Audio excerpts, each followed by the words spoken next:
الحمد لله وكفى وسلام على عباده الذين اصطفى أما بعد فأعوذ بالله من الشيطان الرجيم بسم الله الرحمن الرحيم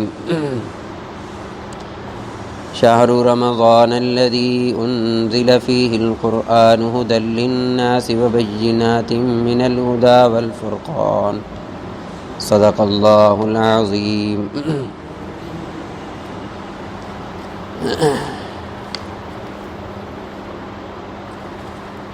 محترم سامعین کرام، السلام علیکم ورحمۃ اللہ وبرکاتہ۔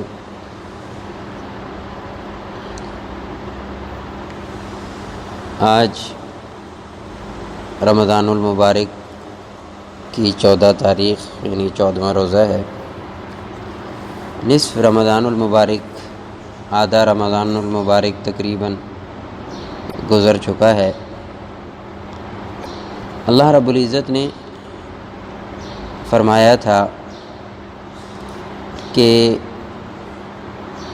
قرآن مجید میں کہ یہ گنتی کے چند دن ہیں، ایام معدودات، یعنی گنتے آج اتنا روزہ ہے، پھر اتنا کرتے کرتے رمضان المبارک کا مہینہ گزر جاتا ہے۔ اصل یہ ہے کہ انسان اس رمضان المبارک کو قیمتی بنائے،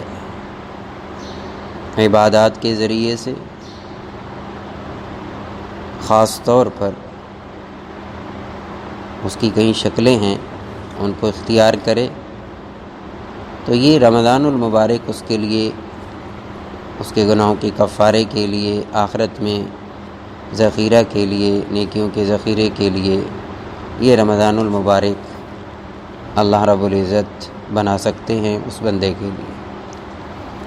رسول اللہ صلی اللہ علیہ وسلم نے فرمایا، اعطیت امتی 5 خصال فی رمضان لم تعطہن امت قبلہم، کہ میری امت کو اس رمضان المبارک کے مہینے میں 5 چیزیں ایسی دی گئی ہیں جو پہلی امتوں کو نہیں دی گئی۔ یہ خصوصیت ہے امت محمدیہ صلی اللہ علیہ وسلم کی۔ تو پہلی بات آپ نے فرمائی، خلوف فم الصائم اطیب عند اللہ من ریح المسک۔ پہلی خصوصیت روزے دار کو یہ ملتی ہے کہ جو یہ دن بھر بھوکا رہتا ہے تو اس بھوک کی وجہ سے افطار کے وقت میں ایک حمق سی، ایک بدبو سی پیدا ہو جاتی ہے، تو اللہ فرماتے ہیں کہ یہ مجھے، رسول اللہ صلی اللہ علیہ وسلم نے فرمایا، اطیب عند اللہ من ریح المسک، وہ منہ کی بدبو اللہ کے نزدیک مشک سے زیادہ پسندیدہ ہے۔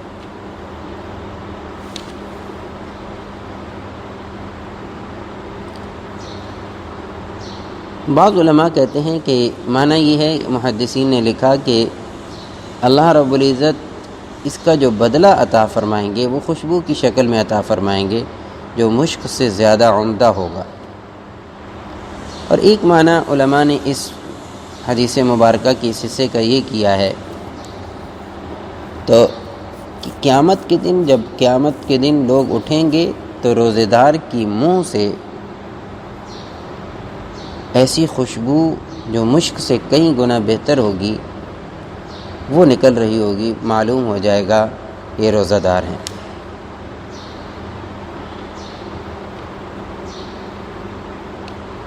اور تیسرا معنی ہمارے بعض محدثین نے بڑا خوبصورت کیا ہے کہ انسان جب روزہ رکھتا ہے تو روزہ رکھنے کے بعد یہ اللہ کا محبوب بن جاتا ہے، اللہ رب العزت کا محبوب بن جاتا ہے، اور محبوب کی ہر چیز پیاری ہوتی ہے، وہ محبوب ہوتی ہے، محبوب کی ہر چیز محبوب ہوتی ہے۔ لہذا روزے کے عالم میں جب اللہ کے حکم کو یہ بندہ پورا کرتا ہے صرف اس بنیاد پر کہ اس نے سحری کے وقت میں اللہ رب العزت سے وعدہ کیا کہ اے میرے رب میں شام تک نہیں کھاؤں گا، نہیں پیوں گا، اپنی خواہش نفس پر کنٹرول کروں گا، یہ 3 کاموں کا وعدہ کرتا ہے یہ بندہ اللہ سے شام تک، اس حکم کے پورا کرنے میں اس کی طبیعت اور مزاج میں جو چیزیں آتی ہیں وہ بھی اللہ کو محبوب ہو جاتی ہیں۔ کیوں؟ اس لیے کہ اس نے اللہ کے حکم کو پورا کیا۔ دوسری چیز رسول اللہ صلی اللہ علیہ وسلم نے فرمائی جو اس امت کو ملی وہ یہ کہ وَتَسْتَغْفِرُ لَهُمُ الْحِيتَانِ حَتَّى يُفْطِرُوا، کہ دریا کی مچھلیاں اس کے لیے دعا کرتی ہیں یہاں تک کہ روزہ افطار کر لیتا ہے۔ روزہ دار روزے کی عالم میں ہو، تم اللہ کی مخلوق وہ اس کے لیے توبہ اور استغفار کرتی ہے۔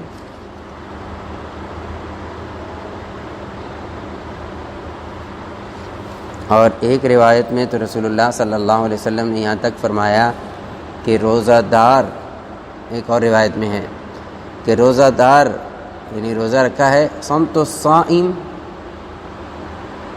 تسبیح، روزہ دار روزے کی وجہ سے خاموش رہتا ہے، چپ کر کے بیٹھتا ہے۔ جیسے کہ ابھی گرمی کا موسم تیز ہو جائے گا تو بندہ کہتا ہے بولے بھی نہ، ذکر بھی نہیں ہو سکتا، بعض دفعہ حلق خشک ہے، زبان خشک ہے، نہ پڑھا جاتا ہے نہ زبان ہلائی جاتی ہے۔ نبی علیہ السلام نے فرمایا روزہ دار خاموش رہے تو اس کا خاموش رہنا تسبیح، اللہ کے نزدیک ذکر کا ثواب ملتا ہے، تسبیح کا ثواب ملتا ہے۔ وَنَوْمُهُ عِبَادَةٌ، روزہ دار سوتا ہے، اللہ اس کا سونا عبادت شمار فرماتے ہیں۔ وَدُعَاؤُهُ مُسْتَجَابٌ، یہ روزہ دار اللہ کے سامنے اپنے ہاتھوں کو دراز کرتا ہے، پھیلاتا ہے، مانگتا ہے، دعائیں کرتا ہے، اللہ اس کی دعاؤں کو قبول فرماتے ہیں۔ وَعَمَلُهُ مُضَاعَفٌ، اور اس کے ہر عمل کو اللہ رب العزت بڑھا دیتے ہیں، ہر عمل کو بڑھاتے ہیں۔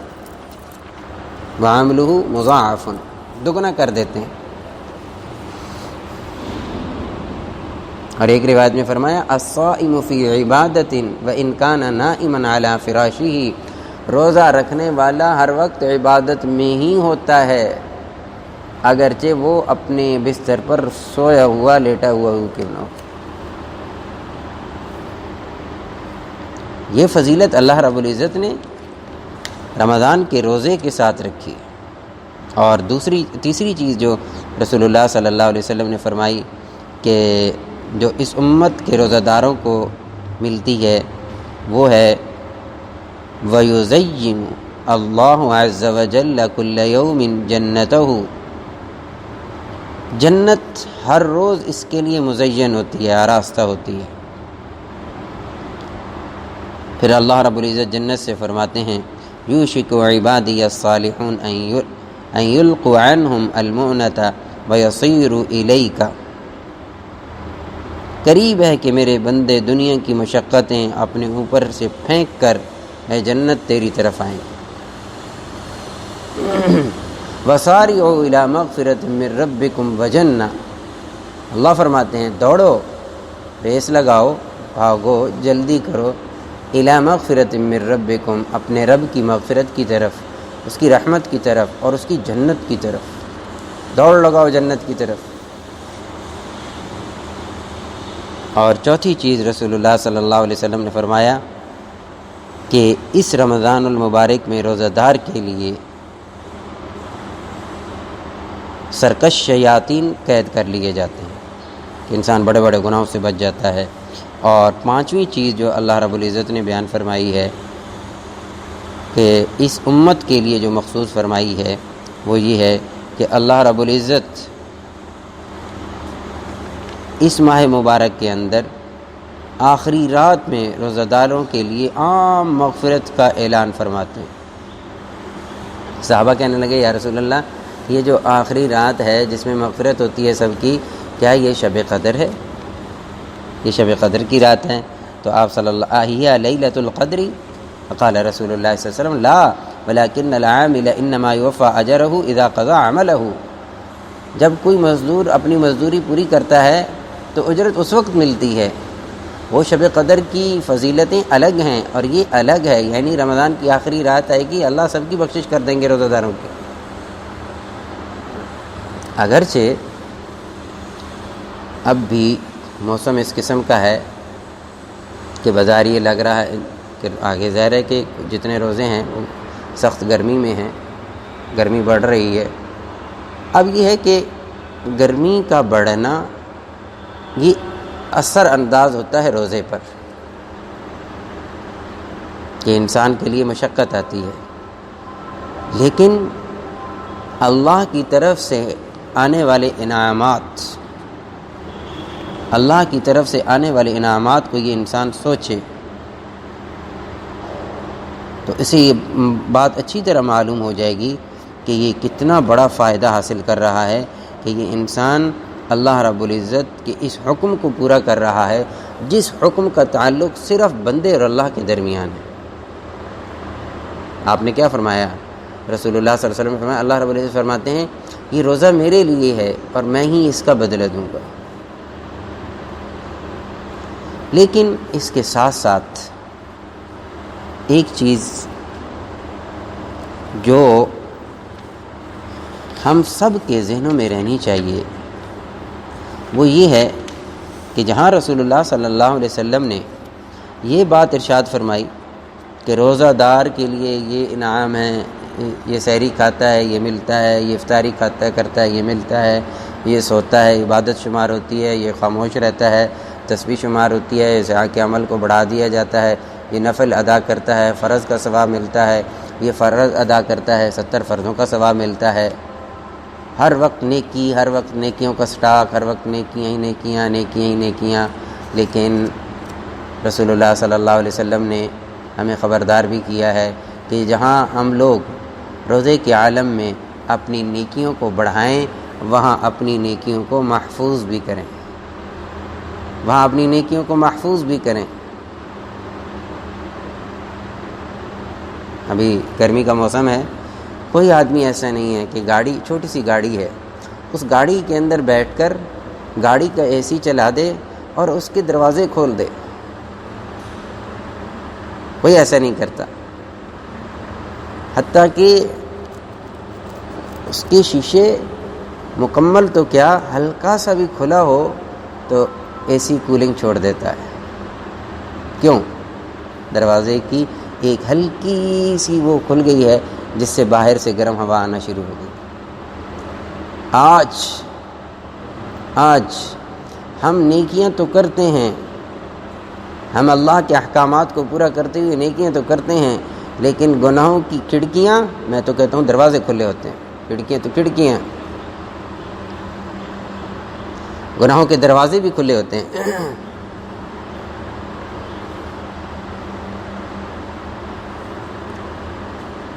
گناہوں کے دروازے بھی کھلے ہیں۔ یہ انسان اپنی نیکیوں سے فائدہ مکمل طور پر دنیا کے اندر جو اللہ نے کسی بھی نیک عمل پر فوائد بتلائے ہیں، اگر مکمل طور پر وہ فوائد اپنی زندگی میں دیکھنا چاہتا ہے تو اسے چاہیے کہ ان گناہوں سے رک جائے، ان گناہوں کی کھڑکیوں کو، ان گناہوں کے دروازوں کو بند کر دے، تو پھر دیکھے گی کہ انسان کے یہ نیک اعمال کیسے اثرات دکھاتے ہیں۔ ہر عمل کی تاثیر بتلائی۔ روزہ یہ انسان کی روح کو پاکیزہ کر دیتا ہے، یہ روزہ انسان کے اندر نظم و ضبط کو لاتا ہے، یہ روزہ رکھتا ہے مومن یہ متقی بنتا ہے، یہ روزہ رکھتا ہے مومن شکر گزار بنتا ہے، یہ روزہ رکھتا ہے مومن ہدایت یافتہ ہو جاتا ہے روزہ رکھ کر، اسے تقوی بھی حاصل ہوتا ہے، اسے شکر بھی حاصل ہوتا ہے، اسے ہدایت بھی حاصل ہوتی ہے، اس کی زندگی کے اندر نظم و ضبط بھی آتا ہے، اس کی روح پاکیزہ ہو جاتی ہے۔ لیکن کب؟ جب یہ اپنی گناہوں کی کھڑکیوں کو بند کر کے رکھتا ہے تو پھر یہ مکمل فائدہ دیتا ہے، جیسے کہ اے سی کولنگ صحیح کرتا ہے۔ آپ نے اے سی لگا دیں، دروازے کھڑکیاں کھول دیں، آپ یہ نہیں کہہ سکتے کہ ایسی کام نہیں کر رہا، جی وہ کھڑکی کھلی ہے، یہ کھڑکیاں بند ہوں گی تو کولنگ ہوگی، یہ کھڑکیاں گناہوں کی بند ہوں گی تو نیک اعمال ہماری زندگی کے اندر اثر دکھلائیں گے۔ جیسے رسول اللہ صلی اللہ علیہ وسلم نے فرمایا، نسائی شریف کی روایت، بہت سے روزے دار ایسے ہیں، رب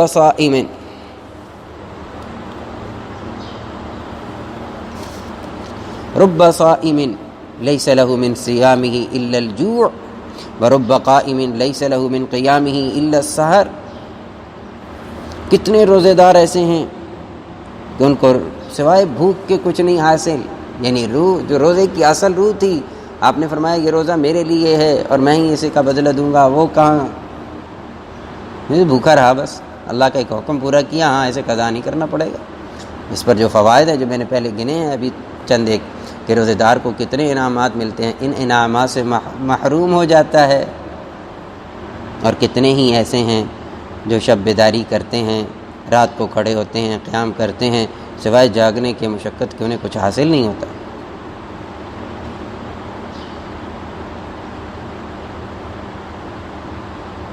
اور ایک روایت میں رسول اللہ صلی اللہ علیہ وسلم نے فرمایا، الصیام جنۃ ما لم یخرقھا، یہ روزہ ڈھال ہے جب تک اس کو پھاڑ نہ ڈالا جائے۔ ڈھال دشمن کے وار سے حفاظت کرتی ہے، یہ انسان محفوظ ہو جاتا ہے۔ یہ روزہ ہمارا دشمن شیطان اس سے محفوظ ہو جاتا ہے، اللہ کے عذاب سے محفوظ ہو جاتا ہے، جہنم سے محفوظ ہو جاتا ہے۔ اب سوال یہ ہے کہ رسول اللہ صلی اللہ علیہ وسلم نے تو یہ فرمایا جب تک کہ اس ڈھال کو پھاڑ نہ دیا جائے تو یہ پھٹتی کیسے ہے؟ جیسے کہ ایک آدمی نے عرض کیا ہے اللہ کے رسول صلی اللہ علیہ وسلم روزہ کس چیز سے پھٹ جاتا ہے؟ تو آپ صلی اللہ علیہ وسلم نے فرمایا جھوٹ بولنے سے اور غیبت کرنے سے۔ جھوٹ سے بھی اور غیبت سے، یہ دونوں چیزیں ایسی ہیں جو روزے کو ضائع کر دیتی ہیں۔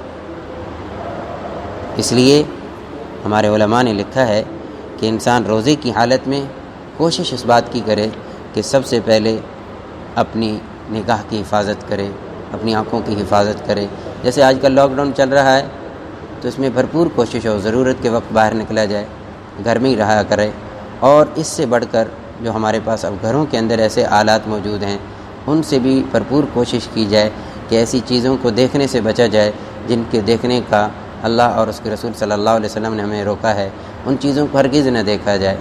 اب سوشل میڈیا ہے، الیکٹرانک میڈیا ہے، کوشش اس بات کی ہو کہ ان چیزوں سے اجتناب کیا جائے۔ کم از کم ہم یہ 30 دن کے لیے یا بھی بقیہ ماندہ جو 15-16 دن ہیں، ان دنوں کے لیے ہم رک جائیں ان چیزوں سے، اپنی آنکھوں کی حفاظت کر لیں، اپنی زبان کی حفاظت کر لیں۔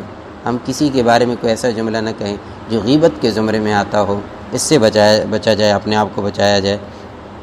انسان جھوٹ بولتا ہے زبان سے، چغلی کرتا ہے زبان سے، لغو بیہودہ باتیں کرتا ہے زبان سے، غیبت کرتا ہے زبان سے، بد کلامی، جھگڑا، یہ ساری چیزیں زبان سے ادا ہوتی ہیں۔ تمسخر اڑانا یہ بھی زبان سے ہوتا ہے، فحش باتیں کہنا یہ بھی زبان سے ہوتا ہے۔ بھرپور کوشش کرے اس بات کی کہ روزے کی حالت میں کسی کی غیبت نہ کریں، خاص طور پر کیونکہ حدیث میں موجود ہے کہ رسول اللہ صلی اللہ علیہ وسلم کے زمانے میں 2 عورتوں کو روزہ لگ گیا شدت سے، تو آپ نے فرمایا کہ تم نے غیبت کی ہے۔ چنانچہ قے کروائی تھی، اس قے کے اندر رسول اللہ صلی اللہ علیہ وسلم نے باقاعدہ گوشت کے ٹکڑے دکھائے، یہ خیالی باتیں نہیں ہیں۔ سورہ حجرات کی دوسرے رکوع میں فرمایا ایحب احدکم ان یاکل لحم اخیہ میتا فکرہتموہ، کہ غیبت کرنا ایسا ہی ہے جیسے کہ مردار بھائی کا گوشت کھانا ہے۔ یہ خیالی مثال نہیں ہے، حقیقی مثال ہے۔ آپ نے قے کروائی ہے اور قے کے اندر وہ گوشت کے لوتھڑے دکھائے ہیں نبی علیہ الصلوۃ والسلام نے۔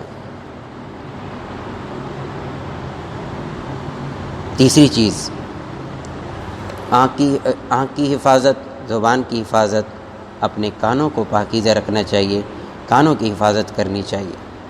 غیبت سنتا ہے کان لگا کر، اور کتنی باتیں گناہ کی ہیں وہ کانوں کے ذریعے سنی جاتی ہیں۔ اور خاص طور پہ میں عرض کروں گا یہ جو ہمارا سوشل میڈیا ہے، آج کل ہم سب کے سب اس چیز کے اندر مبتلا ہو چکے ہیں کہ ہم ہر ایک کی اصلاح کر رہے ہوتے ہیں اس انداز میں کہ انسان غیبت کے زمرے میں جا رہا ہوتا ہے۔ پھر اسی طرح جتنے باقی بدن کے اعضاء ہیں کوشش کرے ان تمام پر کنٹرول رکھے، اور ان تمام چیزوں میں خاص طور پر اس چیز کا بہت خیال رکھے کہ حلال چیز سے انسان روزہ افطار کرے، اپنی زندگی کے اندر حلال کو لے کر آئے۔ اور ہمارے بزرگوں نے تو یہاں تک لکھا ہے کہ رمضان المبارک میں اللہ نے اجازت تو دی ہے روزہ رکھنے کی، روزہ کھولنے کی بہت ساری، لیکن اتنا بھی نہ کھائے روزے کے اثرات بھی نظر آنے چاہیے۔ یہ روزہ زکوٰۃ ہے جسم کی، بہت زیادہ پیٹ بھر کے نہ کھائے۔ اللہ نے پورے 11 مہینے دیے ہیں کھانے کے لیے، پورے 11 مہینے دیے۔ اور آخری بات ایک ہمارے بزرگوں نے لکھی ہے، وہ یہ لکھی ہے کہ جب بھی روزہ کھولے دل میں یہ خوف، یہ ڈر لازمی ہونا چاہیے کہ اے اللہ ہماری عبادت اس درجے کی نہیں تھی جس درجے کی تیری شان ہے، ہماری اس عبادت کو، اس روزے کو قبول فرما، مردود نہ فرما۔ واقعتاً ہمارا کوئی بھی عمل ایسا نہیں ہے جو ان کی شایان شان ہے، کہاں اللہ کی ذات، کہاں یہ گناہ گار بندہ، اس کا ہر عمل، اچھا عمل بھی، نیک عمل بھی ایک صورت ہے، حقیقت نہیں رہا۔ اللہ سے ڈرتے ہوئے یہ افطار کیا جائے، یا اللہ یہ میں نے عبادت کی شکل تو بنائی ہے لیکن جیسے تو نے چاہا ویسا نہیں ہو سکا، کہ ہمارا قبول فرما لے، یہ دل میں ڈر رہے۔ اور علماء نے تو یہاں تک لکھا ہے خاص طور پر روزے میں اس بات کی مشق کی جائے کہ انسان کا دل کسی اور طرف متوجہ ہی نہ ہو، کسی اور طرف متوجہ بھی نہ ہو۔ اور آخری بات یہ عرض کروں گا کہ اللہ رب العزت نے رمضان کا مہینہ عطا فرما دیا، اس کے میں نے کہا 14 روزے ہو گئے۔ اس بات کی بھرپور کوشش ہو کہ روزہ چھوٹے نہ، قضا نہ ہو۔ روزے کا چھوڑ دینا، آپ نے فرمایا من افطر یوما من رمضان من غیر رخصت، کہ جس نے رمضان المبارک کا روزہ بغیر کسی عذر کے چھوڑ دیا، بغیر کسی عذر کے چھوڑ دیا، تو وہ اگر رمضان کے علاوہ 11 مہینوں میں وہ پوری عمر، پوری زندگی روزہ رکھتا رہے تو جو اجر اور ثواب ہے اس کو یہ نہیں پہنچ سکتا۔ لم یقضہ صوم الدہر کلہ وان صامہ، تو یہ اتنا قیمتی روزہ ہے رمضان المبارک کا کہ انسان 11 مہینے اپنی پوری زندگی میں روزے بھی رکھے تو اس اجر کو نہیں پا سکتا۔ ہاں یہ ہے کہ انسان کے ذمے جو روزے رہ گئے ہیں ان کی قضا کر لے تو اللہ رب العزت اس کے ذمے سے وہ فرض ساقط فرما دیتے ہیں، لیکن جو مسئلہ اس روزے کے ثواب اور اجر کا ہے اس سے یہ بندہ محروم ہو جاتا ہے۔ اس کی 2 صورتیں ہوتی ہیں، ایک صورت یہ ہوتی ہے کہ انسان نے روزہ رکھا ہی نہیں ہے، دوسری صورت یہ ہے کہ انسان روزہ تو رکھتا ہے لیکن روزہ رکھنے کے بعد اس روزے کو توڑ دیتا ہے، جس کا روزہ توڑ دیتا ہے، یعنی روزہ رکھا ہے جان بوجھ کر قصداً کھا لیا، قصداً پی لیا، یا ازدواجی تعلق قائم کر لیا میاں بیوی کا۔ تو اس سلسلے کے اندر یاد رکھنے کے قابل بات یہ ہے کہ اولاً تو ایسے مفتی حضرات سے رجوع کیا جائے جن کے دل کے اندر اللہ رب العزت نے خوف خدا بھی رکھا ہو، اور جس کے لیے ہمارے علماء نے تو یہی لکھا ہے احادیث کی روشنی میں کہ 2 ماہ کے لگاتار روزے رکھنے پڑیں گے جس بندے نے روزہ رکھ کر جان بوجھ کر توڑ دیا ہے۔ تو اس لیے اللہ کے حکم کو مانتے ہوئے انسان کو چاہیے کہ روزہ رکھے، اور روزے کا اگر خراب ہو جائے تو اس کو اسی طرح کرنا چاہیے جیسے ہمیں اللہ اور اس کے رسول صلی اللہ علیہ وسلم نے پابند کیا ہے۔ تمام حضرات سے بڑی لجاجت کے ساتھ یہ عرض کروں گا کہ بڑے قیمتی دن ہیں، دعا کی قبولیت کے دن ہیں، خاص طور پر افطاری کے وقت میں، سحری کے وقت میں دعائیں قبول ہوتی ہیں۔ آپ حضرات سے التماس ہے بہت زیادہ گڑ گڑا کر اللہ رب العزت سے دعائیں کریں، اللہ رب العزت پوری انسانیت پہ رحم فرمائے، پوری امت مسلمہ پر رحم فرمائے، اور یہ جو کرونا پھیل چکا ہے اللہ رب العزت جلد از جلد اس سے نجات عطا فرمائے۔ خدا کی قسم اس مرض سے، اس بیماری سے، کیا ہر بیماری سے، ہر مشکل سے، ہر مصیبت سے، ہر تنگی سے، ہر کٹھن سے، ہر اس ایسی چیز سے جو ہمیں نقصان پہنچانے والی ہو، اس سے کوئی نہیں بچا سکتا سوائے اللہ تعالیٰ کے۔ اسی کی اجازت سے آتی ہے، اسی کے حکم سے واپس جائے گی۔ اللہ رب العزت سے دعا ہے اللہ تعالیٰ ہم سب کو ان باتوں پر عمل کی توفیق نصیب فرمائے۔ وآخر دعوانا الحمدللہ۔